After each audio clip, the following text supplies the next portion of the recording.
Hello, I'm here to read chapter 12 of Harry Potter today. I'm reading the whole chapter.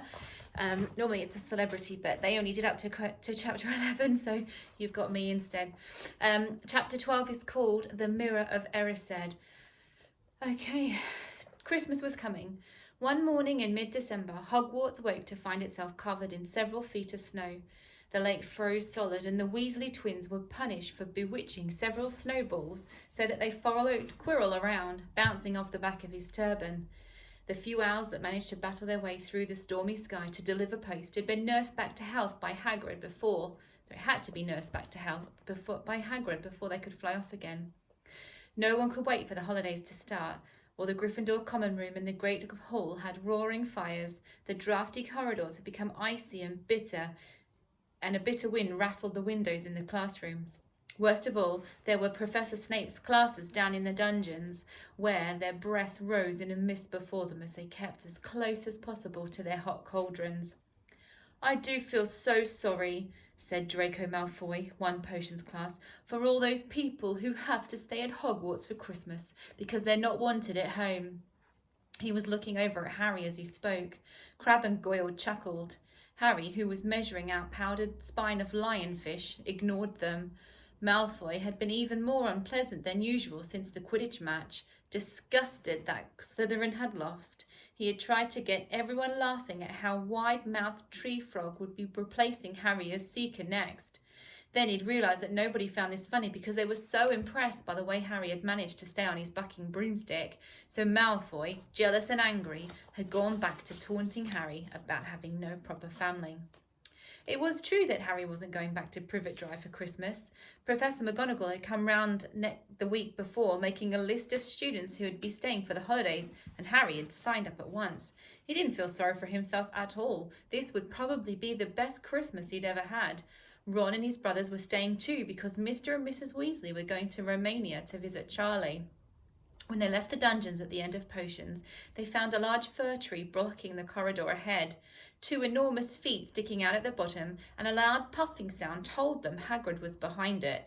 "Hi, Hagrid. Want any help?" Ron asked, sticking his head through the branches. "Nah, I'm all right, thanks, Ron."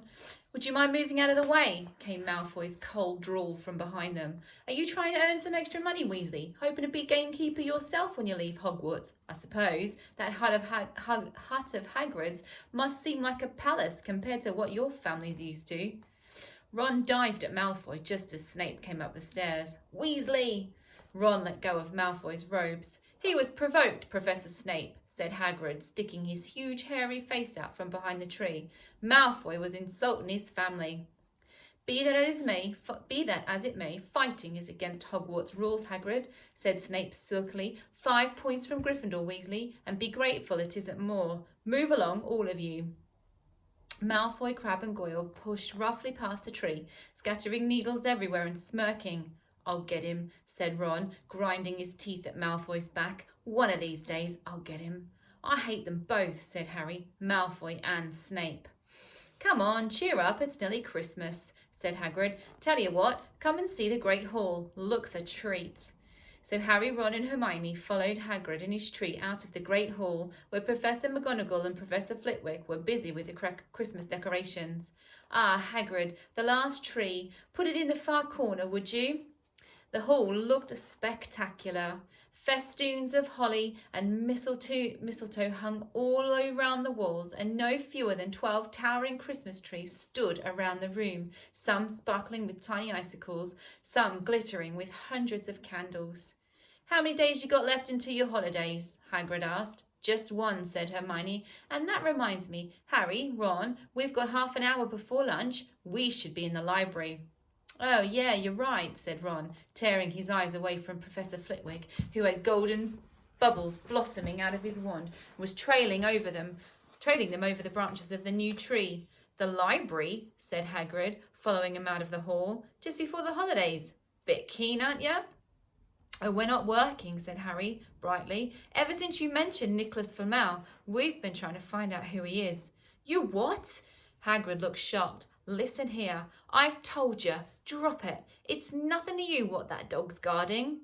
We just want to know about Nicholas Flamel, that's all, said Hermione. Unless you'd like to tell us and save us the trouble, Harry added. We must have been through hundreds of books already and we can't find him anywhere. Just give us a hint. I know I've read his name somewhere. I'm saying nothing, said Hagrid flatly. Just have to find out for ourselves then, said Ron, and they left Hagrid looking disgruntled and hurried off to the library. They had indeed been searching books for Flamel's name ever since Hagrid had let it slip, because how else were they going to find out what Snape was trying to steal? The trouble was, it was very hard to know where to begin, not knowing what Flamel might have done to get himself into a book. He wasn't in Great Wizards of the 20th Century or Notable Magical Names of Our Time. He was missing too from Important Modern Magical Discoveries and a study of recent developments in wizardry. And then, of course, there was the sheer size of the library. Tens of thousands of books, thousands of shelves, hundreds of narrow rows. Hermione took out a list of subjects and titles she had decided to search, while Ron strode off down a row of books, started pulling them off the shelves at random. Harry wandered over to the restricted section. He had been in there wondering for a while if Flamel wasn't somewhere in there. Unfortunately, you needed a special signed note from one of the teachers to look in any of the restricted books, and he knew he'd never get one. These were the books containing powerful dark magic never taught at Hogwarts and only read by older students studying advanced defense against the dark arts. What are you looking for, boy? Nothing, said Harry. Madam Pince, the librarian, brandished a feather duster at him. You'd better get out then. Go on, out. Wishing he'd been a bit quicker at thinking up some story, Harry left the library. He, Ron and Hermione had already agreed that they'd better not ask Madam Pince where they could find Flamel. They were sure she'd be able to tell them, but they couldn't risk Snape hearing what they were up to. Harry waited outside in the corridor to see if the other two had found anything, but he wasn't very hopeful. They'd been looking for a fortnight after all, but as they had only odd moments between lessons, it wasn't surprising that they'd found nothing. What they really needed was a nice long search without Madam Pince breathing down their necks. 5 minutes later, Ron and Hermione joined him, shaking their heads. They went off to lunch. You will keep looking while I'm away, won't you? Said Hermione, and send me an owl if you find anything. And you could ask your parents if they know who Flamel is, said Ron. Be safe to ask them. Very safe, as they're both dentists, said Hermione. Once the holidays had started, Ron and Harry were having too good a time to think too much about Flamel. They had the dormitory to themselves, and the common room was far emptier than usual, so they were able to get the good armchairs by the fire. They sat by the hour, eating anything they could spear on a toasting fork, bread, crumpets, marshmallows, and plotting ways of getting Malfoy expelled, which were fun to talk about even if they wouldn't work. Ron also started teaching Harry wizard chess. This was exactly like Muggle chess, except that the figurines were alive, which made it look a lot like directing troops into battle.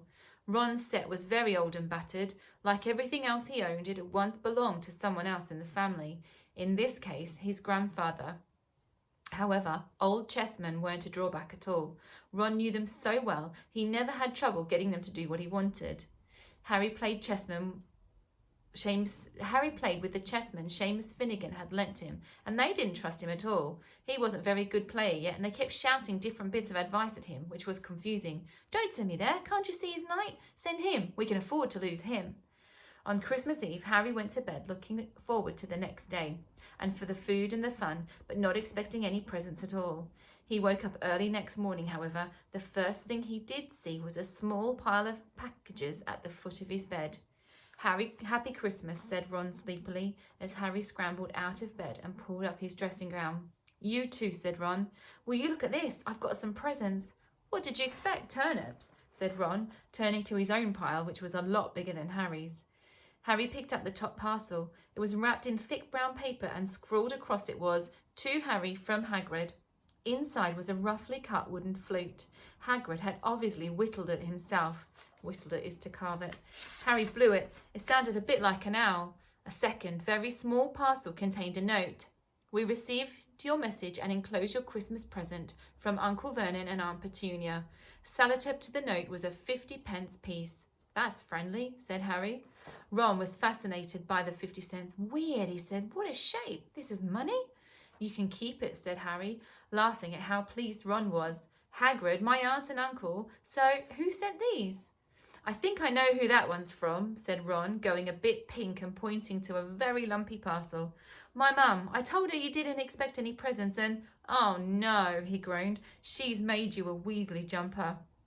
Harry had torn open the parcel to find a thick hand-knitted sweater in emerald green with a large box of homemade fudge.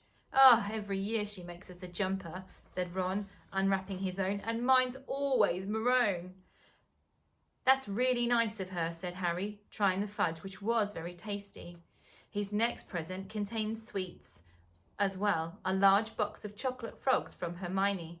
This left only one parcel. Harry picked it up and felt it. It was very light. He unwrapped it. Something fluid and silvery grey went slithering onto the floor, where it lay in gleaming folds. Ron gasped. "Oh, I've heard of those," he said in a hushed voice, dropping the box of every flavoured beans he'd got from Hermione. "If that's what I think it is, they're really rare and really valuable." "What is it?" Harry picked up the shining silvery cloth from the floor. It was strange to touch, like water woven into material. "It's an invisibility cloak," said Ron, a look of awe on his face. "I'm sure it is. Try it on." Harry threw the cloak over his shoulders and Ron gave a yell. "It is! Look, down!" Harry looked at his feet, but they'd gone. He dashed to the mirror. Sure enough, his reflection looked back at him, just his head suspended in midair, his body completely invisible. He pulled the cloak over his head and his reflection vanished completely. "There's a note," said Ron suddenly. "A note fell out with it." Harry pulled off the cloak and seized the letter. Written in narrow, loopy writing he had never seen before were the following words. "Your father left this in my possession before he died. It is time it was returned to you. Use it well. A very Merry Christmas to you." There was no signature. Harry stared at the note. Ron was admiring the cloak. "I'd give anything for one of those," he said. "Anything. What's the matter?" "Nothing," said Harry. He felt strange. Who had sent the cloak? Had it really belonged to his father once? Before he could say or think anything else, the dormitory door was flung open and Fred and George Weasley bounded in. Harry stuffed the cloak quickly out of sight. He didn't feel like sharing it with anyone else yet. "Merry Christmas!" "Hey, look! Harry's got a Weasley jumper too!" Fred and George were wearing blue jumpers, one with a large F on it and the other with a large G. "Harry's is better than ours, though," said Fred, holding up Harry's jumper. "She obviously makes more of an effort if you're not family." "Why aren't you wearing yours, Ron?" George demanded. "Come on, get it on. They're lovely and warm." "Oh, I hate maroon," Ron moaned half-heartedly as he pulled it over his head. "You haven't got a letter on yours," George observed. "I suppose she thinks that you don't forget your name, but we're not stupid. We know we're called George, Gred and Forge." "What's all this noise?" Percy Weasley stuck his head through the door, looking disapproving. He had clearly come halfway through unwrapping his presents too, as he carried a lumpy jumper over his arm, which Fred seized. "P for prefect. Get it on, Percy. Come on, we're all wearing one. Even Harry's got one." "I don't want," said Percy thickly, as the twins forced the jumper over his head, knocking his glasses askew. "You're not sitting with the prefects today either," said George. "Christmas time is for family."